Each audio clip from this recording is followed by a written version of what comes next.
than under Trump? It's a simple yes or no question. You're an obnoxious... See, facts hurt. No, you facts don't care about your feelings.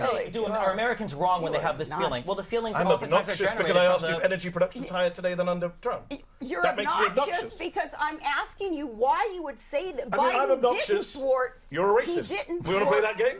You said Obama is not born in America. He's not one of us. I said that? Yeah, you said Trump is doing a great job asking for his birth certificate. I said that? You said he's not one of us. You said he jives and schmucks. Should we go down the record? Do you see the difference between saying that people say that it was a Nazi-style in terms of the rhetoric that I said? So do you think Kamala's anti-Christ? Do you think Kamala Harris is the anti-Christ? You can't just ignore the facts. Let's seriously. Yes, please. Jeez, I feel like I should be your mother and just shut you guys up.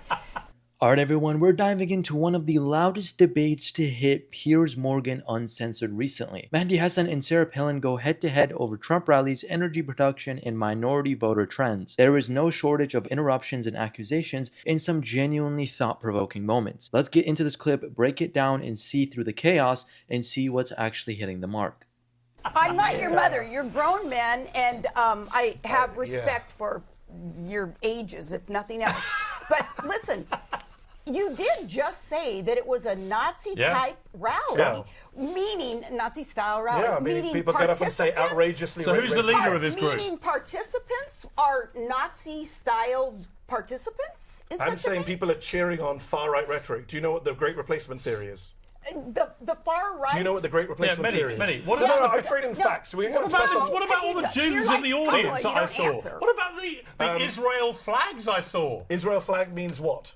Well, they may not be thinking he's a new Hitler. Do you know some of the most far-right politicians in Europe support Israel right now, including card-carrying anti-Semites across the world? Why would Jewish people go and watch the new Hitler and cheer him on? Mehdi raises a heavy and important point here. How do we reconcile the rhetoric at some of these rallies with the diverse groups of people attending? It's a fair question. It's worth discussing how language impacts perception and policy. That said, the phrasing new Hitler might be too incendiary to foster real dialogue. Sarah misses an opportunity here to engage thoughtfully. Instead of tackling the substance, she brushes it off entirely, which doesn't help her case. This is the kind of topics where calm, factual responses would go a long way. Let me know down in the comments below if you would agree. Why did a Jewish speaker make lots of anti-immigrant racist remarks? I mean, this is ridiculous. Muslims and Jews. A Muslim guy endorsed Trump on Friday. Does that mean Trump is pro-Muslim? Come on, Piers, you're better than this. No, I tell you what, you're better than this, because when you say it was a Nazi rally, I didn't say it was a Nazi rally. You did. I didn't actually. I said it was a Nazi-style rally. When you say it's a Nazi-style rally, you're calling Trump Hitler. Oh my God. Let me repeat myself. I'm repeating myself. I'm saying that I listened to a rally at which people said things that Nazis said. Do you deny that Joseph Goebbels talked about enemy of the people, that enemy within is a Hitler line? So anyone who uses the phrase enemy of the people is a Nazi? Not anyone. When Trump consistently uses Trump language, Hitler language, when he says poisoning the blood of the immigrants, was that a coincidence as well? Even after he was told that's only from Mein Kampf and he said it again. Was that a coincidence? It was a Nazi rally to you. Was that a coincidence? Was it a Nazi rally? No, it was a Nazi-style rally. People said absolutely neo-Nazi things. So these people are capable of perpetrating a Holocaust. Gotcha line, and I want you to do with facts. Is a Great Replacement theory Nazi theory or not? No. Sorry, facts matter. You can't just say, I'm going to ask you about headline You're pictures. missing my overall point, which is this. It's not my fault that my you don't point is that you two are yesterday. very exercised about the... I'm exercised about the fact that you don't deal in facts, Piers. Mehdi, the Great Replacement let me get theory, a word in. No. Great Replacement theory is a neo-Nazi theory. Until you address that, I can't continue this conversation. Right. Let me come to Sarah I want to move to a different thing. Piers is playing the classic let's move on tactic, and this is what happens when one side of the debate runs out of steam. Mehdi has been making some very, very good points on Palin and Piers, so of course Piers steps in to redirect. It's almost funny. Palin hasn't said much of substance up to this point, and when she finally gets the mic again, it's because Mehdi's relentless fact-checking became too much for the room. This is what happens when you show up unprepared to a debate with someone who knows their stuff. You're not going to address the fact you think you they're don't Nazis. know what the Great Replacement You think they're a bunch of Nazis, but don't really want to say they're a bunch of Nazis. Both of your shows, I love watching you guys do this to each other, because watching you guys do it to other people is infuriating, and when you guys go to each other, it's very funny. So I enjoy it too. It is true, though. You don't deal in fact when you talk about Trump, though. I agree. I'm making the point that you denied. My point is true. Destiny said energy's higher, and you said no. So if anyone lied, you did. Listen. People can DVR it, they can rewind it and see you saying a false statement. Let me ask this question. Energy production higher. Is energy production higher today? You don't think that Biden is energy production higher under Biden than Trump? And you just is energy production higher, Sarah Palin? It's a very simple question. I know facts are not your strong point. Is energy production higher today under Biden than under Trump? It's a simple yes or no question. You're an obnoxious... See, but then the issue facts don't care about your feelings. Are Americans wrong when they have this feeling? Well, the feelings I'm oftentimes are obnoxious generated because I asked from if energy production's higher today than under Trump. You're that makes me obnoxious because I'm asking you why you would say that Biden I'm didn't thwart. Alright, Mehdi doesn't hold back here, and to his credit, he's persistent about pressing for an answer. But calling someone obnoxious right out the gate doesn't do much for civil discourse, does it? Sarah, on the other hand, could have just answered the question about Biden's energy policies instead of deflecting, which is a commonality of her. Both of them are contributing to the chaos here. It's like watching a tennis match where nobody's actually hitting the ball, just throwing darts at each other. Racist. We want to play that game? You said Obama is not born in America. He's not one of us. I said that? Yeah, you said Trump is doing a great job asking for his birth certificate. I said that? You said he's not one of us. You said he jives and schmucks. Should we go down the record? You're going to call me obnoxious? Why don't we talk about your racism? Yeah. Why don't we talk about your racism? Why do you change the subject? You said Black Lives Matter protesters are dogs. Should we go down? I said they're dogs. All right, You're hang a on. liar. All right, Show me where I ever said that protesters It's funny you didn't deny the Obama. You say Obama's shocking judge. You're a liar. Mehdi, if you get the governor on your show, which is, I would say, unlikely as things stand, if you do, you can continue the prosecution. Let me just segue to this, though, because it's interesting. I called people dogs who were protesting in America. You're a liar. Did you question Obama's birth? Oh my goodness! Did you say he's not one of us? You know, Did you say he's palling around with terrorists? Based on that, we're talking about Bill Ayers at the time and how Obama had kicked off. You're standing by Obama's with terrorists. Oh my goodness! I can't believe you Did you even say have he's not a one of show. us?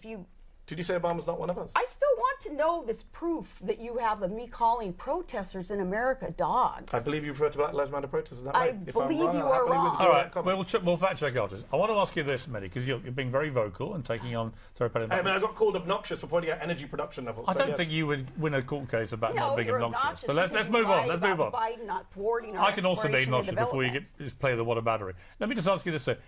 Given that you believe Trump is a racist who's holding neo-Nazi style rallies and so on, why is it that he's gaining significant ground with black and Latino voters? Why would they gravitate to a man who is... This is a pretty good question by Piers, and here's the truth. People are waking up. Trump's message on jobs, the economy, and border security resonates with minority communities because it actually addresses their concerns. Mehdi can't stand it because it shatters the left's narrative that minorities should blindly support Democrats, which, sorry, that should not be the case. And people definitely aren't falling for the same old identity politics anymore. Literally, in your eyes, the new version of a Nazi? It's a good question. I think because minority communities are not monoliths. I'm having the same issues in my own Muslim community where a lot of Muslims, not a lot, but some Muslims are actually going to vote for Trump because they're upset about Gaza. They think he's the peace candidate. And I think people have different reasons. I think we can make generalizations about entire communities. I'm not going to make generalizations about black or Latino voters. Although I think it's slightly exaggerated. There's an ABC poll that came out on Sunday. You have a woman... There's an ABC poll that came out on Sunday that shows Harris is doing better with black and Latino men than Joe Biden did in 2020. But the significant thing, Dave, is that Trump's own popularity with black and Latino voters is significantly increased. What is that popularity? What are the numbers that we're talking here? Are we going from like 11% to 17%? I think I read on African Americans, it's something like from about 4 or 5% to nearly 20%. That's significant. It depends on what polls you look at. And again, like we'll figure out in, well, I guess it might take us a few weeks before we have this data, but we'll see what actually ends up happening on the election day. There is something very interesting about the fact that if you look at the aggregate of the polls, Trump's support amongst minorities seems to be going up. There is, at least on the surface, that seems kind of funny given how he's being covered in the corporate media.